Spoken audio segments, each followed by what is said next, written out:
Hello friends, स्वागत करता हूँ आपको अपने इस यूट्यूब चैनल पे। दोस्तों, आज का हमारा टॉपिक है ऊर्जा के स्रोत।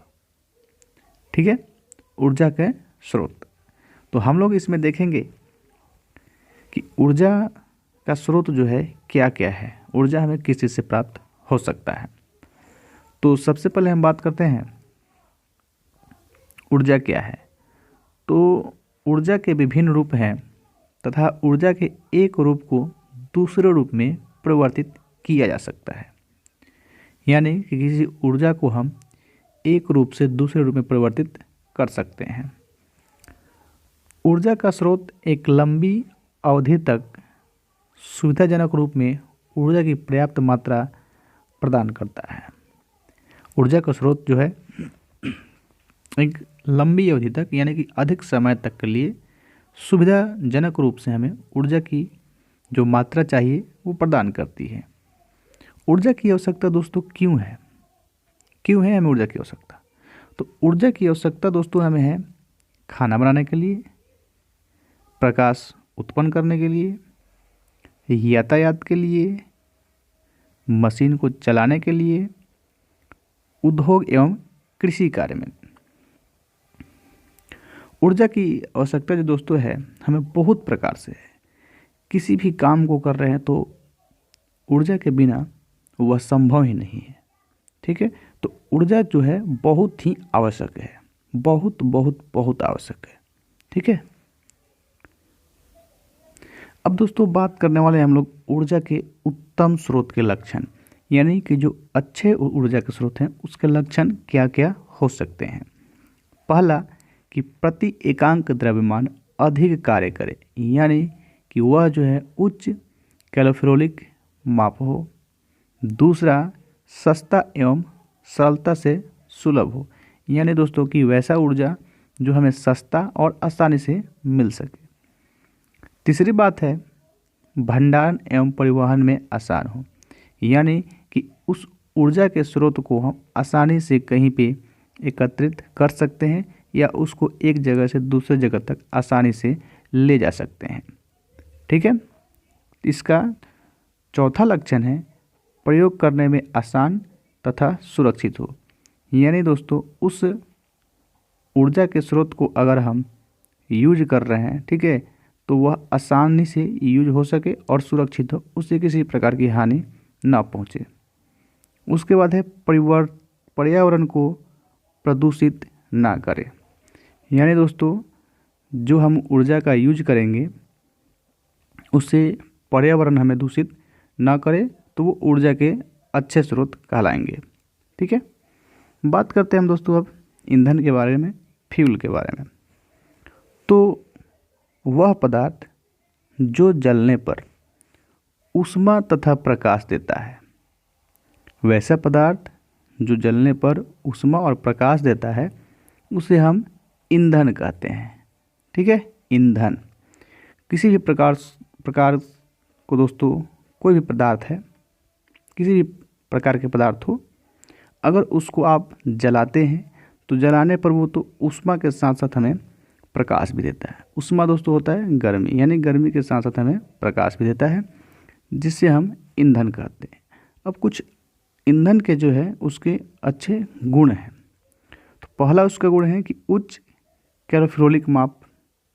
दूसरा, अधिक धुआं या हानिकारक गैस उत्पन्न न करे, यानी कि दोस्तों वो ईंधन जो अधिक धुआं नहीं हो जलाने पे और हानिकारक गैस उत्पन्न भी ना करे, तो अच्छे ईंधन के गुण हो सकते हैं,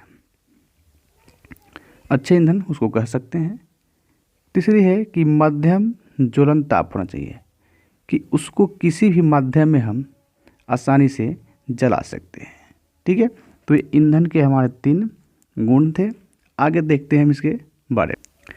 ईंधन का जो अगला गुण है दोस्तों, अगला लक्षण जो है वो है सस्ता व आसानी से उपलब्ध हो, यानी कि वो ईंधन जो है हमें सस्ता भी मिले और आसानी से वो कहीं भी उपलब्ध भी हो। उसके बाद है आसानी से जले, यानी कि उस ईंधन को अगर हम जलाते हैं तो वह आसानी से जल सके। इसका अगला गुण है भंडारण व परिवहन में आसान हो, यानी दोस्तों कि उस ईंधन को हम आसानी से एकत्रित कर सकते हैं और एक जगह से कहीं दूसरी जगह ले जाना हो तो उसे आसानी से ले जा सकते हो। ठीक है, अब बात करते हैं हम ऊर्जा के कुछ स्रोत के बारे में। ठीक है, तो ऊर्जा के जो स्रोत हैं इसको हम दो भागों में विभाजित कर सकते हैं। ठीक, तो ऊर्जा के स्रोत जो है दोस्तों हमें दो प्रकार से मिल सकता है। पहला कि पारंपरिक ऊर्जा और दूसरा है वैकल्पिक, या इसको हम बोल सकते हैं गैर पारंपरिक ऊर्जा के स्रोत। ठीक है, तो देखिए दोस्तों, पहले बात करते हैं हम ऊर्जा के जो पारंपरिक स्रोत है उसके बारे में। तो इसके अंतर्गत जो है जीवाश्म ईंधन आते हैं। जैसे आप कोयला और पेट्रोलियम को देख सकते हैं। कोयला पेट्रोलियम जो है दोस्तों धरती के अंदर कई लाखों वर्षों तक पेड़ पौधे जीव जंतु के दबे होने से ये सब बनते हैं, तैयार होते हैं। तो ये जो है जीवाश्म ईंधन के स्रोत हैं। उसके बाद तापीय विद्युत संयंत्र, ये भी ऊर्जा के हमारा पारंपरिक स्रोत ही है। जल विद्युत संयंत्र ये ऊर्जा का है पारंपरिक स्रोत है। जैव मात्रा को दोस्तों हम लोग बायोमास यानी कि बायो गैस भी कहते हैं। उसके बाद ये पवन ऊर्जा, तो ये सभी जो दोस्तों ये हमारे हैं ऊर्जा के पारंपरिक स्रोत हैं। बात करते हैं हम गैर पारंपरिक ऊर्जा के स्रोत के बारे में। ठीक है, जिसको हम वैकल्पिक ऊर्जा के स्रोत भी बोल सकते हैं। तो इसके अंतर्गत दोस्तों हमारे आते हैं सौर ऊर्जा, जिसको हम सौर कुकर या सौर पैनल कहते हैं। ठीक है, उसके बाद है समुद्रों से ज्वार। तो समुद्रों से ज्वार दोस्तों ज्वारीय, तरंग या महासागरीय रूप में हो सकता है। उसके बाद है भूतापीय ऊर्जा, तो ये हमारे ऊर्जा के गैर पारंपरिक स्रोत हैं। उसके बाद है नाभिकीय ऊर्जा, तो ये भी जो है हमारे ऊर्जा के गैर पारंपरिक स्रोत ही हैं। अब बात करते हैं ऊर्जा के जो पारंपरिक स्रोत हैं उसके बारे में। तो सबसे पहले इसकी हम परिभाषा देखते हैं। तो देखिए दोस्तों, ऊर्जा के वे स्रोत जो जनसाधारण द्वारा वर्षों से प्रयोग में किए जाते हैं ऊर्जा के पारंपरिक स्रोत कहलाते हैं। यानी दोस्तों जो मनुष्यों द्वारा लाखों वर्षों समय से, बहुत पहले समय से उस ऊर्जा का उपयोग किया जा रहा है और करते आ रहे हैं लोग। ठीक है, उसे हम बोलते हैं ऊर्जा के पारंपरिक स्रोत। जैसे आप उदाहरण में देख सकते हैं जीवाश्म ईंधन, या इसको बायोमास भी बोल सकते हैं। ठीक है, अब दोस्तों बात करने वाले हम लोग जीवाश्म ईंधन के बारे में। जीवाश्म ईंधन क्या है? तो देखिए, जीवाश्म ईंधन जो है जीवाश्म से प्राप्त होता है। ठीक है, जैसे आप उदाहरण में देख सकते हैं कोयला, पेट्रोलियम, ये सभी जो है जीवाश्म ईंधन कहलाते हैं। अब जीवाश्म ईंधन जो है लाखों वर्षों में उत्पादन होता है और इसकी जो है सीमित भंडारण होता है, और यह जो है ऊर्जा के अनवीकरणीय स्रोत हैं। दोस्तों ऑब्जेक्टिव क्वेश्चन इससे आपको एग्जाम में पूछे जाते हैं कि निम्नलिखित में से ऊर्जा के कौन अनवीकरणीय स्रोत हो सकते हैं, क्या है?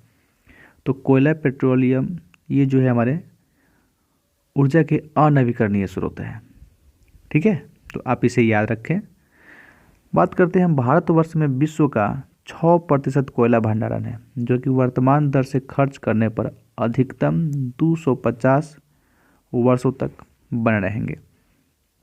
यानी कि पूरे विश्व की बात की जाए तो पूरे विश्व में जितना कोयला है उसका भंडारण जो है 6% ही भारत में है। ठीक है, जिस प्रकार से अभी जो है कोयले का खर्च हो रहा है, ठीक है, उसकी ख़त्म होने की सीमा जो है वो अधिकतम 250 वर्ष तक है। यानी कि ये जो आने वाले 250 वर्ष हैं उस समय तक ये कोयले समाप्त हो सकते हैं। ठीक है, अब देखें हम बात करते हैं जीवाश्म ईंधन जलाने पर उत्पन्न प्रदूषण या उससे जो हानियाँ होता है उसके बारे में। तो देखिए, जीवाश्म ईंधन के जलने से मुक्त कार्बन, नाइट्रोजन एवं सल्फर के ऑक्साइड वायु प्रदूषण तथा अम्ल वर्षा का कारण बनते हैं, जो जल एवं मिट्टी के यानी कि मृदा के संसाधनों को प्रभावित करते हैं। यानी कि जो जीवाश्म ईंधन जलते हैं उनसे जो गैस निकलता है, कार्बन, नाइट्रोजन एवं सल्फर के ऑक्साइड, ये सब जो है हवा प्रदूषण करते हैं, यानी कि वायु प्रदूषण करते हैं, और इसके साथ साथ अम्लीय वर्षा भी करते हैं, जो हमारे जल और मिट्टी दोनों के प्रभावित कर सकता है, दोनों को ही प्रभावित करता है। उत्पन्न से जो कार्बन डाइऑक्साइड ग्रीन हाउस प्रभाव को उत्पन्न करते हैं, जिससे कि धरती पर अत्यधिक गर्मी हो जाती है। यानी कि जो उसमें से उत्पन्न कार्बन डाइऑक्साइड जो होता है वो हमारे ग्रीन हाउस को प्रभावित करता है, और ग्रीन हाउस जब प्रभावित होगा तो धरती पे गर्मी जो है बहुत ही अधिक मात्रा में बढ़ जाती है। अब जीवाश्म ईंधन से उत्पन्न प्रदूषण को कम करने के उपाय के बारे में देखेंगे, ठीक है। तो पहला इसका तरीका है कि दहन प्रक्रम की दक्षता जो है वृद्धि करती जाए, ठीक है। दूसरी उपाय है इसका कि विधित तकनीकों का प्रयोग कर दहन के फलस्वरूप उत्पन्न गैसों के वातावरण में पलायन को कम करना है, ठीक है। यानी कि जो तरीका है दहन करने का, गैस को उत्पन्न करने का, ठीक है, तो उसमें गैसों को वातावरण में पलायन को कम करना है, यानी कि वातावरण में जाने से उसको रोकना है, कम करना है, ठीक है। अब दोस्तों हम लोग बात करेंगे तापीय विद्युत संयंत्र के बारे में, ठीक है। तो देखिए, तापीय विद्युत संयंत्र जो है जीवाश्म ईंधन को जला करके तापीय ऊर्जा घरों में ताप विद्युत उत्पन्न की जाती है, ठीक है। तापीय विद्युत संयंत्र जो है कोयला तथा तेल के क्षेत्रों के निकट स्थापित किए जाते हैं, जिससे परिवहन पर होने वाले व्यय को कम कर सकते हैं। यानी कि जहाँ पे तापीय विद्युत संयंत्र जो है कोयला या तेल के क्षेत्र के निकट स्थापित किया जाता है, क्यों? क्योंकि उसके जो परिवहन के खर्च आते हैं उसको कम कर सकते हैं, कम करने के लिए, ठीक है। कोयले तथा पेट्रोलियम की अपेक्षा विद्युत संरचना अत्यधिक दक्ष होता है। यानी कि कोयला और पेट्रोलियम की तुलना में विद्युत संरचना जो है उसकी अधिक दक्ष होती है, सक्रिय होती है। बात करते हैं हम जल विद्युत संयंत्र के बारे में।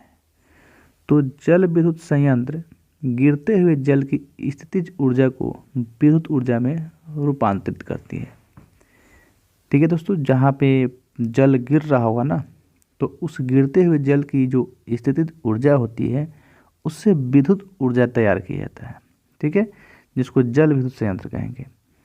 अब देखिए, जल विद्युत संयंत्र जो है बांधों से संबंधित है, क्योंकि जल प्रपातों की संख्या बहुत कम है, ठीक है। भारत में ऊर्जा की मांग का 25% की पूर्ति जल विद्युत संयंत्रों से की जाती है। यानी कि दोस्तों हमारे भारत में ऊर्जा की मांग के अनुसार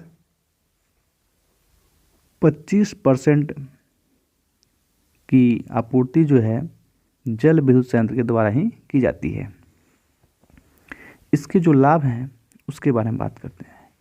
तो देखिए, इसका हमारा पहला लाभ जो है कि यह जो है पर्यावरण को कोई हानि नहीं पहुंचाता। इससे जो है पर्यावरण के किसी प्रकार की कोई पॉल्यूशन, प्रदूषण नहीं होता है।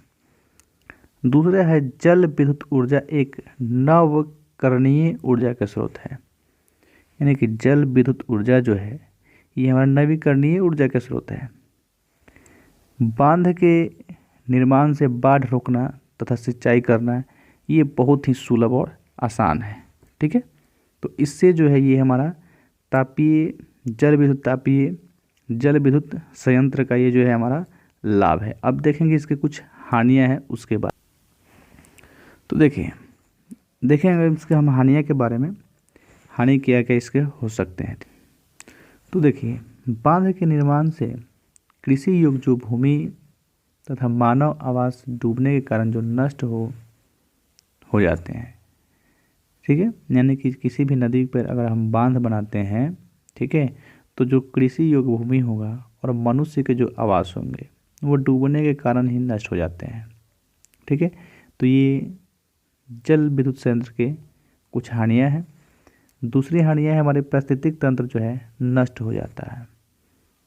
तीसरा है पेड़ पौधे वनस्पति का जल में डूबने से अवायवीय परिस्थितियों में सड़ने से मीथेन गैस उत्पन्न होता है जो ग्रीन हाउस को प्रभावित करता है।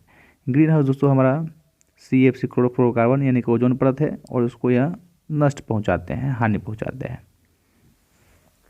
तीसरा हानि इसका विस्थापित लोगों के संतोषजनक पुनर्वास की समस्या। ठीक है, ये आप डायग्राम देख सकते हैं। ये जो डायग्राम हमारा है ये जल विद्युत संयंत्र का है। ठीक है, ये जल विद्युत संयंत्र का है। ये आप यहाँ से देख सकते हैं कि किसी नदी के ऊपर बांध बनाया गया है। ये वाला बांध है, इसके अंदर देख सकते हैं मशीन लगा हुआ है, जनित्र, और ये पावर लाइन है। इसमें जनित्र लगा हुआ है और ये जो है जल कपाट, यहाँ से जल निकल करके जाता है और ये जो आप टरबाइन टाइप से देख रहे हैं, ठीक है, चक्कर टाइप से, इसी पे नदी का जल जो है पड़ता है और ये जितना स्पीड से गिरेगा पानी नदी का जल उतना ही तेज़ी से यह जनित्र घूमता है। ठीक है, और इस जनित्र द्वारा हमें पावर लाइन की सप्लाई मिलती है। ठीक है, बात करते हैं हम ऊर्जा के जो पारंपरिक स्रोत हैं। ठीक है, ऊर्जा के जो पारंपरिक स्रोत के उपयोग के लिए प्रौद्योगिकी में जो सुधार हुआ है उसके बारे में। तो देखिए, पहला है जैव मात्रा, जिसको बोलते हैं हम लोग जैव मास यानी कि बायोमास। ठीक है, तो देखिए कृषि व जंतु के अपशिष्ट जिन्हें ईंधन के रूप में उपयोग किया जाता है, जैसे लकड़ी, गोबर, सूखे तने या पत्ते। ठीक है, लकड़ी की बात की जाए तो लकड़ी जैव मात्रा का एक रूप है जिसे लंबे समय से ईंधन के रूप में प्रयोग किया जाता है। यानी कि लकड़ी का जो जलावन है बहुत पहले से हम लोग उपयोग इसका करते आ रहे हैं। इसकी हानियाँ क्या है? तो इसकी हानियाँ जो है जलने पर बहुत अधिक धुआं उत्पन्न करती है। यानी कि लकड़ी को जलाएंगे तो अधिक मात्रा में धुआं उत्पन्न होगा। और दूसरी हानियाँ क्या है कि अधिक ऊष्मा का न देना, यानी कि धुआं भी ज़्यादा देगा और इससे जो है हमें ऊष्मा भी कम मिलेगा। तो इसकी जो है कुछ हानियाँ हैं। देखिए, उपकरणों की तकनीक में सुधार करके परंपरागत ऊर्जा के स्रोत की दक्षता बढ़ाई जा सकती है। जैसे लकड़ी से चारकोल बनना, यानी कि कुछ हम तकनीक की सहायता से ऊर्जा के जो पारंपरिक स्रोत है उसकी क्षमता को हम लोग बढ़ा सकते हैं। जैसे लकड़ी से चारकोल बनता है। ठीक है, तो चारकोल क्या है इसको देखते हैं।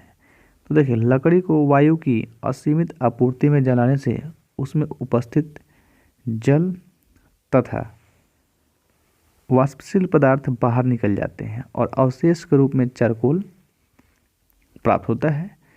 तो यहाँ आप देख सकते हैं ये लकड़ी है और इसको ऑक्सीजन यानी कि O2 की सीमित मात्रा में जलाने पर ही हमें चारकोल मिलता है। ठीक है, अब देखें यहाँ पे चारकोल जो है लकड़ी से बेहतर ईंधन क्यों है, यानी कि लकड़ी को हम बेहतर ईंधन क्यों नहीं करें, चारकोल हमारा लकड़ी से अच्छा ईंधन है कैसे। तो चलिए बात करते हैं उसके बारे में। तो दोस्तों, अगर ये वीडियो आपको अच्छा लग रहा हो तो हमारे चैनल को सब्सक्राइब कर लें, लाइक करें और कमेंट करके बताएं कैसा आपको वीडियो लग रहा है। ठीक है, तो देखिए ये जो है चारकोल जो है लकड़ी से बेहतर ईंधन है क्यों। तो देखिए चारकोल जो है बिना ज्वाला के जलता है। ठीक है, और ये जो है जितनी अपेक्षा की जाए उससे कम मात्रा में धुआं निकलता है। क्योंकि लकड़ी को जितना जलाते हैं चारकोल जलाने से उतनी मात्रा में धुआं नहीं निकलता है। उसके बाद है ऊष्मा उत्पन्न करने की क्षमता अधिक होती है, यानी कि लकड़ी से अधिक मात्रा में, ज़्यादा मात्रा में वो हमें ऊष्मा प्रदान करता है चारकोल। ठीक है, इसलिए जो है लकड़ी से अच्छा हमारा बेहतर ईंधन चारकोल है। अब बात करते हैं हम गोबर के उपले। तो दोस्तों, गोबर के उपले कहने का अर्थ यह है कि हम लोग घर में गांव देहात में उसको गोईठा या चिपड़ी कहते हैं। ठीक है, तो देखिए गोबर के उपले जो है जैव मात्रा के एक रूप, परंतु ईंधन के रूप में प्रयोग करने में कई हानियां हैं। ठीक है, गोबर के उपले को जैसे कि बहुत अधिक धुआं उत्पन्न करना, यानी कि अब जब गोबर के उपले को जलाएंगे तो उसमें से अधिक मात्रा में धुआं निकलता है। दूसरी कारण है पूरी तरह दहन न होने के कारण राख का बनना, यानी कि वह जो है अच्छी तरह से जल नहीं पाता है, जिसके कारण राख बन जाता है। ठीक है, इसको हम तकनीक की सहायता से गोबर का उपयोग गोबर गैस संयंत्र में होने पर वह एक सस्ता व उत्तम ईंधन बन जाता है। यानी कि गोबर को हम तकनीक की सहायता से उसको एक अच्छे ईंधन का रूप दे सकते हैं। ठीक है, बात करते हैं हम बायोगैस के बारे में। बायोगैस क्या है?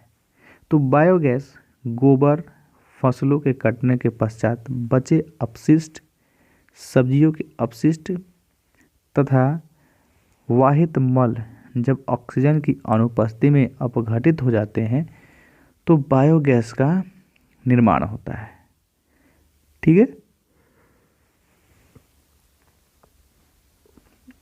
अपघटन के फलस्वरूप मीथेन, कार्बन डाइऑक्साइड, हाइड्रोजन तथा हाइड्रोजन सल्फाइड जैसी गैस जो है उत्पन्न होती है। जैव गैस को संपाचित्र के ऊपरी बनी टंकी में संचित किया जाता है, जिसे पाइप के उपयोग के लिए निकाला जाता है। हम लोग देखेंगे अब इसके टंकी के बारे में, टंकी कैसा बनता है। तो देखिए, ये जो है हमारा गोबर गैस बनाने का यंत्र है। इसमें जो है ये टंकी है गैस की, यहाँ जो है ये मिट्टी है और यहाँ से जो है निर्गम उर्वरक निकलता है और ये जो हमारा है इस पूरे को डाइजेस्टर बोला जाता है। ठीक है, तो हम बायोगैस के जो लाभ है उसको देख लेते हैं। तो देखें, यह जो जैव गैस एक उत्तम ईंधन है, क्योंकि इसमें 75% तक मीथेन गैस होती है। ये जो हमारा है अच्छे किस्म का ईंधन है, जिसमें 75% तक मीथेन गैस होती है। दूसरा इसका लाभ है कि धुआं उत्पन्न किए बिना जलती है, यानी कि जब आप इसको जलाएंगे तो उसमें किसी प्रकार की धुआं नहीं निकलता है। अगला गुण लाभ है इसका, जलने के पश्चात तो कोयला तथा लकड़ी की भांति राख जैसा अपशिष्ट पदार्थ शेष नहीं बचता है। यानी कि इसको जलाएंगे तो जैसे लकड़ी या कोयले को जलाते हैं तो उसमें राख बन जाता है, तो इस गैस को जलाएंगे तो उस प्रकार से यह राख नहीं बन पाता है। ठीक है, अगला लाभ है इसका, तापन क्षमता जो होता है उच्च होता है, यानी कि हीट भी अधिक मात्रा में होता है। उसके बाद है बायोगैस का प्रयोग हम प्रकाश के स्रोत के रूप में भी कर सकते हैं। ठीक है, और इसके कुछ लाभ को देखते हैं। इसका अगला उपयोग है, संयंत्र में शेष बची स्लरी में नाइट्रोजन तथा फास्फोरस प्रचुर मात्रा में होते हैं, जो कि उत्तम खाद के रूप में काम आती है। यानी कि गोबर से जो अपशिष्ट पदार्थ बच जाते हैं उसको हम लोग खाद के रूप में भी यूज कर सकते हैं, जिसको हम लोग जैविक खाद भी बोलते हैं। ठीक है, इसका अगला लाभ है अपशिष्ट पदार्थों के निपटारे का सुरक्षित उपाय है। यानी कि उसके जो अपशिष्ट पदार्थ बच जाएंगे, ठीक है, उसको हम लोग अपने खेतों में खाद के रूप में काम में ले सकते हैं, कर सकते हैं। तो दोस्तों, ये वीडियो आपको कैसा लगा तो प्लीज़ हमें कमेंट करके बताएं। अगर अच्छा लगा हो तो हमारे चैनल को सब्सक्राइब कर लें, लाइक करें और अपने दोस्तों के साथ शेयर करें। मिलते हैं इसके अगले नेक्स्ट वीडियो में। ठीक है, तब तक के लिए जय हिंद,